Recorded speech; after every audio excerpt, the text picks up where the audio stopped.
సంఘర్షణ రచించింది డాక్టర్ రమ్య స్వరూప్. సాగరమట్టి బాధ నీటి చుక్కవలే మారుగాక.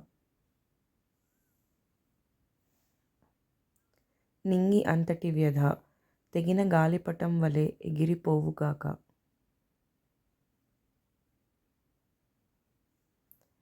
మాయా వలయంలో చిక్కుకున్న ప్రాణమట్టి భారమైన మనసు కరిగిపోగాక.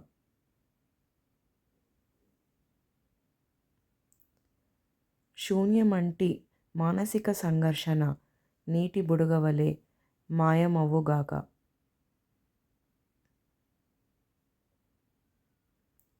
అస్తవ్యస్తంగా మారిన జీవన ప్రయాణం నూతన కాంతితో మెరువుగాక. మనోవిషాదమైన ముఖవర్ణం సూర్యరశ్మితో హిమబిందువుల వలె మెరువుగాక.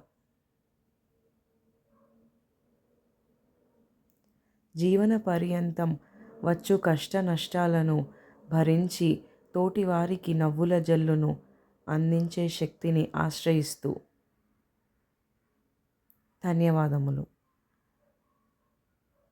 ఇలాంటి మరిన్ని వీడియోస్ కోసం సబ్స్క్రైబ్ చేయండి. రమ్యమైన రచనల సమాహారం.